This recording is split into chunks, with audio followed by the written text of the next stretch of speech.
اللہ الرحمن الرحیم الصلاۃ والسلام علیکہ یا رسول اللہ ولا آلکہ و صحابکہ یا حبیب اللہ یا عادلو یا عدلو۔ یہ اللہ کا صفاتی نام ان لوگوں کے لیے جو روز جزا کے حساب و کتاب سے ڈرتے ہوں اور حقوق اللہ اور حقوق العباد پورے نہ کیے ہوئے ہوں، حاکم اور محکوم کے لیے کسی سے دکھ، اذیت، تکلیف پہنچنے کا اندیشہ ہو یا ہوا ہو، یا کسی کو دکھ یا تکلیف دی ہوئی ہو، تو اس دکھ اور تکلیف کے ازالے کے لیے اس اسم کا پڑھنا بہت ضروری ہے۔ اللہ تبارک و تعالیٰ اپنے رحم و کرم سے اپنے قصور معاف تو فرما دے گا، مگر فرمایا کہ میرے کسی بندے کے حقوق کسی پر ہوں تو معاف نہ کروں گا جب تک کہ وہ بندہ خود اس کو معاف نہ کر دے، تو اسے اختیار ہے۔ لہذا آخرت کی باز پر سے بچنے کے لیے اور افسران، مجسٹریٹ، ججز اور کارخانوں کے مالکان اور منیجر کو اس اسم کا ورد کرنا چاہیے،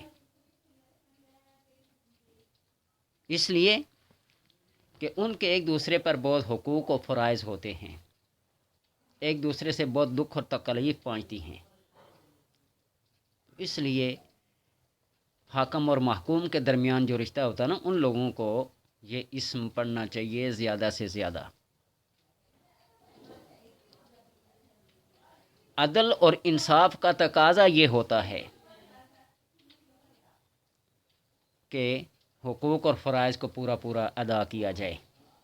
اور حسن آج کل کی جوڈیشلی قانون کے رکھوالے جس کو کہتے ہیں، ان کے ہاتھوں کتنے لوگ ظلم و زیادتی کا نشانہ بنتے ہیں، ان کو یہ اسم پڑھنا چاہیے، ان کو یہ ذکر کرنا چاہیے۔ پھر دیکھیے اللہ تبارک و تعالی کیسی اپنے صفت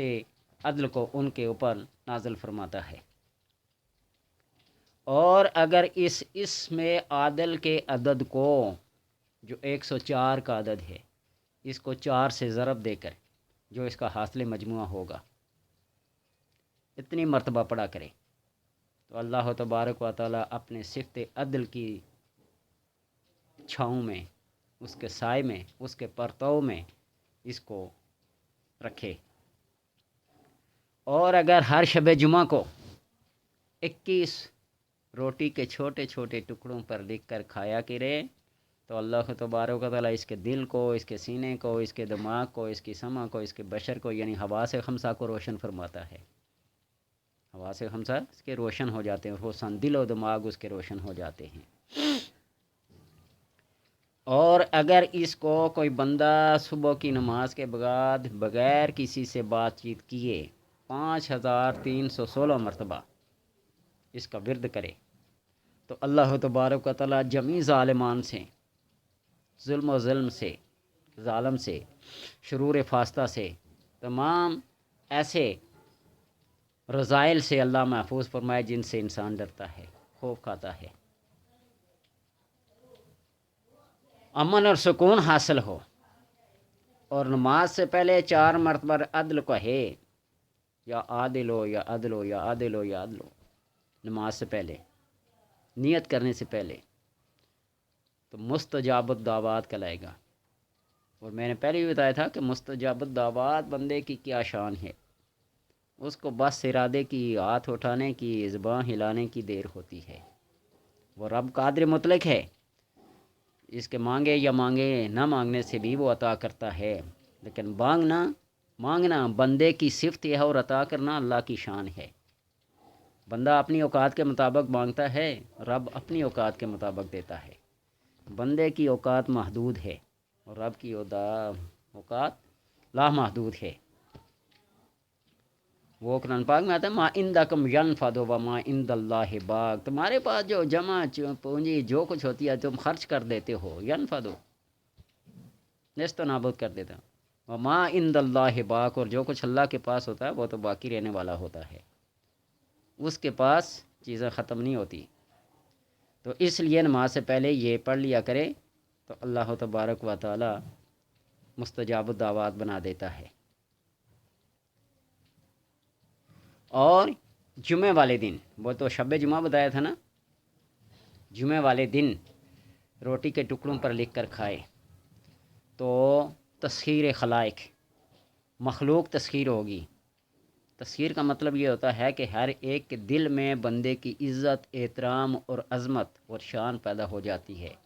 وہ اس کا دل و دماغ سے، دل و جان سے احترام کرنا شروع کر دیتا ہے۔ تو اس لیے یہ عدل یہ اللہ کی صفت ہے۔ عدل کریں تو تھر تھر کمبن اونچیاں شانہ والے، جب وہ عدل کرے گا نا تو پھر دیکھا جائے گا۔ وہ قرآن پاک کی آیت یوم یجمع اللہ الرسل فیقول ماذا اجبتم، جب اللہ تمام رسولوں کو جمع کر کے فرمائے گا تم اپنی امت کی طرف سے کیا جواب دیے گئے ہو، تو سارے رسول جبریل کی طرف، جبریل لوح محفوظ کی طرف دیکھیں گے اور لوح محفوظ اللہ کی طرف دیکھے گا۔ یہ صرف اللہ اپنی ہیبت اور شان، اپنا دبدبہ دکھانے کے لیے، ورنہ اس نے پہلے سے لکھا ہوا ہے، سمجھے؟ وہ اپنی شان دکھائے گا، لمن الملک اليوم، جب کوئی جواب نہ آئے گا تو خود ہی فرمائے گا للہ الواحد القہار، سمجھے؟ اور فرماتے ہیں کہ سب سے زیادہ سخت ترین عذاب جو عذاب حساب، سخت ترین حساب جو ہوگا حضرت عیسیٰ علیہ السلام سے ہوگا۔ تم اور تیری ماں یہ کہا کرتے تھے لوگوں سے کہ مجھے اور میری ماں کو اپنا الہ معبود مان لو، تو عیسیٰ علیہ السلام آتے کریں گے الہ العالمین لا علم لنا، اس کا تو مجھے علم نہیں ہے، میں جب تک زندہ تھا لوگوں کو یہی تبلیغ کرتا تھا، اعبدوا اللہ، اللہ کی عبادت کرو، وحدہ لا شریک، اس کی عبادت کرو، اور میرے جانے کے بعد جو کچھ لوگوں نے کیا تو جانے اور تیرا کام جانے، میں نے تو اپنی زندگی میں ایسے نہیں کہا۔ ٹھیک، اور اللہ تبارک و تعالی جب سارے سوال و جواب کر کے پوچھے گا تو عیسیٰ علیہ السلام کا وہ عاجزانہ جواب ہوگا، اے اللہ ان تو عذبہم فإنہم عبادک، اگر تو عذاب دینا چاہتا ہے تو تیرے بندے، تو اپنے بندے کو عذاب دے گا، وَإِن تَغْفِرْ لَهُمْ فَإِنَّكَ أَنْتَ الْعَزِيزُ الْحَكِيمُ، اور تو اگر بخش دے،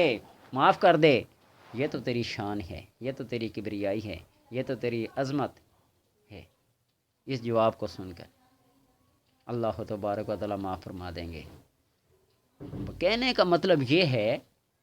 کہ وہ رب رحیم اگر پکڑ پہ آئے تو ایک ذرے سے پکڑ لے، اور بخشنے پہ آئے تو زمین سے آسمان تک گناہوں کا ڈھیر لے کے جاؤ تو فرمائے گا غفرت لک لا ابالی، میں نے تم کو معاف کر دیا، مجھے کوئی پرواہ نہیں ہے۔ جی، اس لیے دل میں اللہ تبارک و تعالیٰ کا خوف طاری رکھو، اس کے خوف اور اس کے ڈر کی وجہ سے ایک آنسو بہا دو، اور آنسو مکھی کے سر جتنا بھی ہو وہ 7 سمندر کے برابر ہے، وہ تمہاری اس بات کو، تمہارے اس خوف کو، تمہارے اس ڈر کو دیکھ کر تمہیں معاف کر دے گا اور فرمائے گا لا ابالی، مجھے کوئی پرواہ نہیں ہے، جاؤ بخش دیا میں نے تم کو۔